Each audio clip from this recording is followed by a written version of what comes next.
5, 4, 3, 2, 1. Bigan Ilocos Sur, release! Napakarami pong ibon natin mga ka-good boy. Ayan po. Kalampag, kalampag!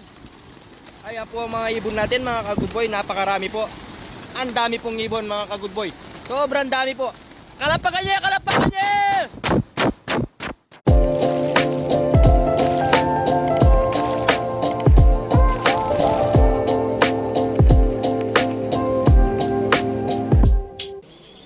Good morning mga kalapatids.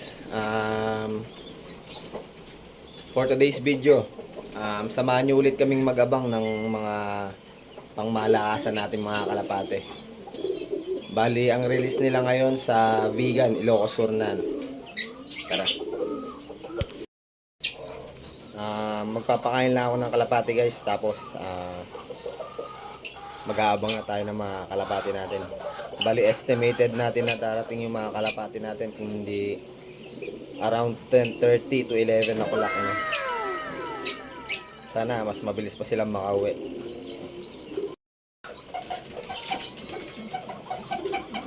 Ito palang Vandenbroek natin, pagpaparisin na natin. Kasi yung African Black natin mukhang parehong kak eh. Lalagyan na natin sila sa double cage para magpares na sila nung painakay natin na Vandenbroek din.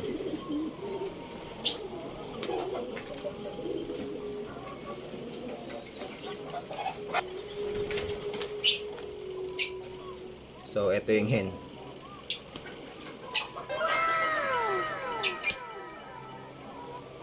Anak to nung Vandenbroek natin na nawala.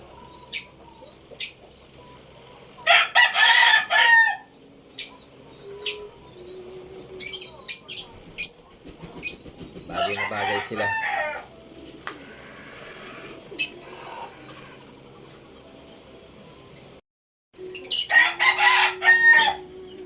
Ayan guys, no. Paris na tong kak natin eh. Saka tong hen na to.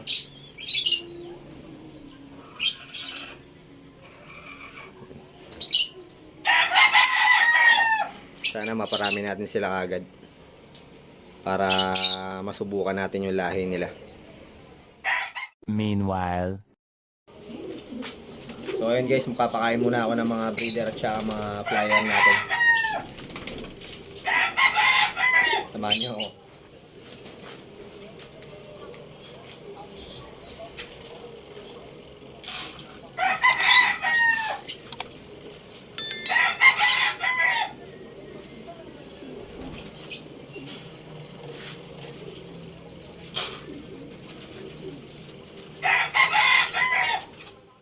a few moments later.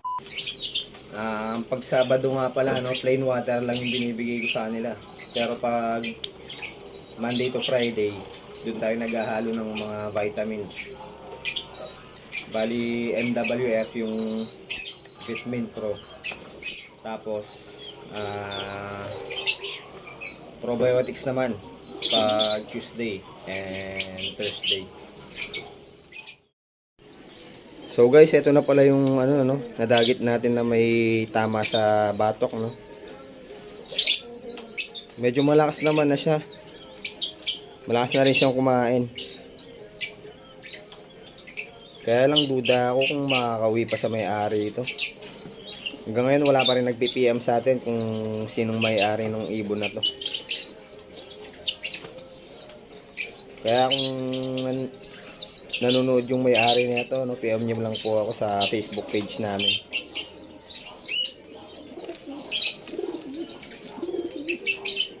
Meanwhile, Update ko kayo guys dun sa mga anak ng Vandenbroek at saka Mariano natin. Papakita ko sa inyo yung mga sibong nila.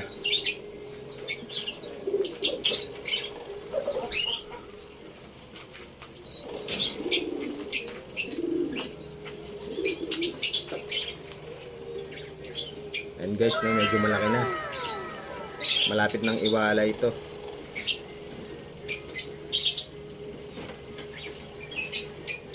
May puti-puti sa pakpak ko.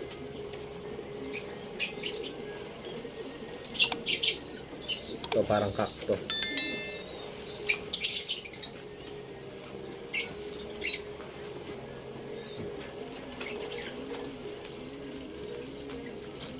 Ito naman yung isa.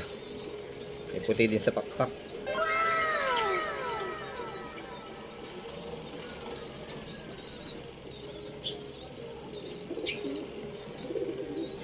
Ito mukhang hen. Maliit siya.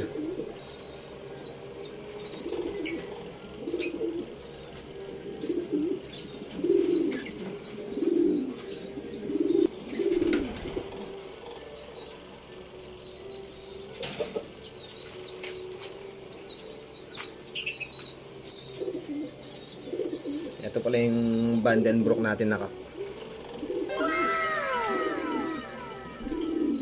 Shoutout pala kay paring Soy Soy, no, sa nagbigay sa atin ng ibon na to. Ang magandang ibon.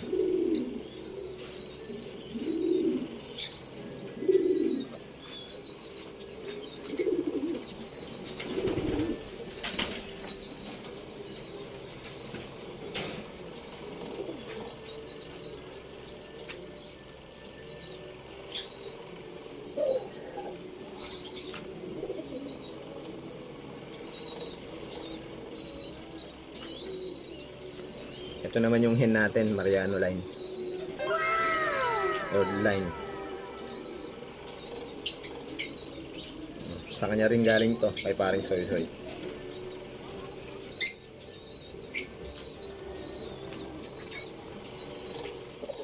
Five minutes later. Yan guys, mag-aabang na tayo ngayon.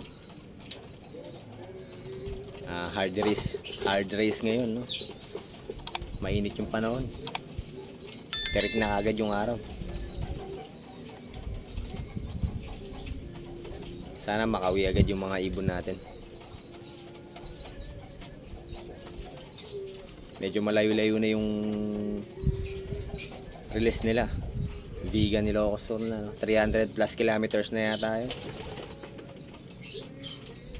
Sana makauwi sila. So yung African Black pala natin, pinaghiwalay natin kasi parang pareho silang kak, no? Tapos tinanong natin yung pinanggalingan ng ibon doon sa kaibigan natin, kasama natin. Ang nasa pedigree daw nung mga parents nun, Paul Sion line, yung both parents nun. Bali yung pedigree daw, kinuha na nung anak niya. Taga Bataan yata yung anak niya o Bulacan. Nakalimutan ko. Pati yung breeder na kak, kinuha nila. Yung hen, naiwan dyan sa kasama natin. So guys, suggest pala kayo, no, kung anong magandang gawin dun sa dagit natin na may tama sa batok, no. Duda kasi ako na makakauwi pa sa may-ari yun eh. Pinost naman natin siya sa mga GC. Kaya lang wala nagki-claim sa kanya. Kawawa naman yung ibon. Baka mamaya pag pinakawalan natin, ganun ulit yung mangyari sa kanya. Kaya kung may maganda kayong idea guys, no, suggest lang kayo, comment lang kayo sa mga video natin. Bali pala yung African Black natin, itatry natin na makiusap dun sa kasama natin na yung isa palitan ng hen para magkaroon tayo ng purong Paul Sion line na ibon, no? Tignan natin kung mapapapayag natin siya. A few moments later. Ito pala yung unang clutch natin dun sa Vandenbroek natin, ex Mariano. Yan. Yung kapatid niya nagkasakit, namatay, no, nung kailan lang.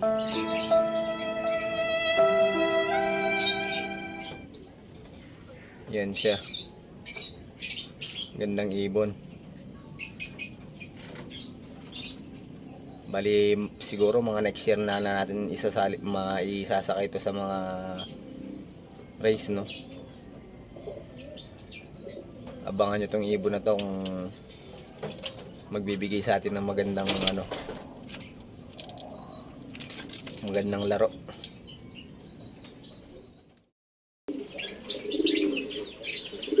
So yun guys, bumaba muna tayo. Ang init sa taas. Naasahan, mga 9:30 pa na naman eh. Naasahan natin yung ibon mga 10:30 to 11. Time check guys, 10:15. Mag-aabang na kami dito sa taas. Napakainit. Hard race ngayon. Wala pang dumadaan ng mga kalapate. Wala pa rin nag-lock doon sa Yona na nag-check tayo. No?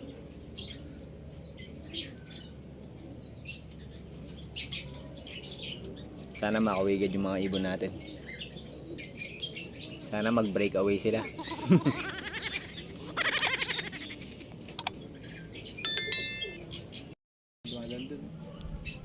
Yun guys, no? Time check 10:26. May nag-clock na dalawa. Napakabilis ng ibon nila. Yung isa sa Mabalacat, yung isa sa dito sa Angeles. Yung sa Angeles 11:56 yata yung speed ng ibon niya. Yung sa Mabalacat, di ko napansin eh. Basta dalawa na yung nag-clock. Wala pa rin yung ibon natin. Pahirapan yung pag-uwi ngayon kasi sobrang init. Hard race.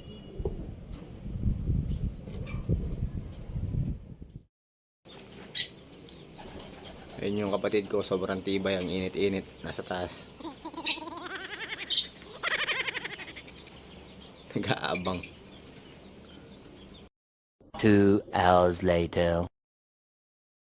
Guys, nandito na yung off-color natin, dumating na, no? Pagod na pagod. Papababain lang natin. Yan guys, pinapababa lang ng kapatid ko. Ilagay mo yung niya, yung pares niya sa sa viewing.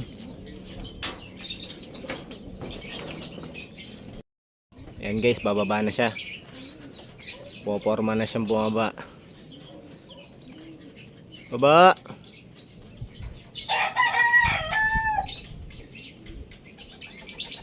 Yun. Pasok, pasok, pasok.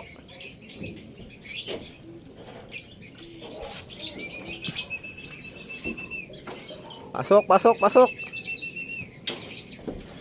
Yun. Kalak na ng kapatid ko. Liz.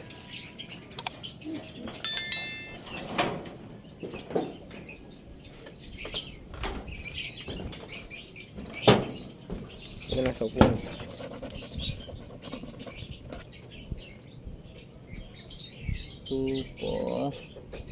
Scan mo na lang kaya. 62 40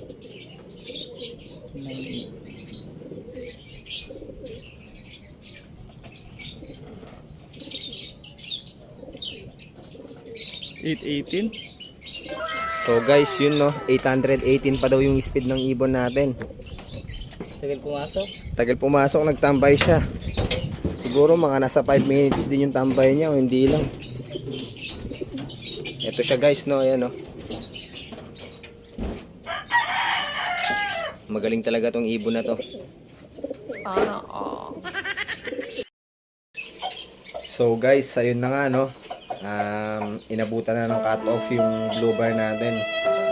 Wala pa rin siya hanggang ngayon. Ang oras natin ay 12:50 na. Consistent yung kalapate natin no. Lagi siyang naka-cut off. Pangatlo na, sunod-sunod. Bali, ang importante naman yung umuwi yung kalapate natin. Umuwi lang siya, masaya na tayo no? Malaking achievement na yun para sa atin. Update ko kayo mamaya guys kung makakauwi pa yung blue bar natin na sinali natin no. 1 eternity later. So yun guys, no, inabutan na tayo ng gabi. Mukhang hindi na makakauwi yung blue bar natin na kalapati natin. Ganyan talaga, no, sa pagkakalapate kasama yan. Pero at least meron pa tayong isasakay next week. So hanggang dito na lang guys yung vlog natin para ngayong araw na to. Huwag niyo sanang kalimutan mag-follow sa aming Facebook page at mag-subscribe sa aming YouTube channel. Maraming salamat mga kalapatid. Ingat and God bless.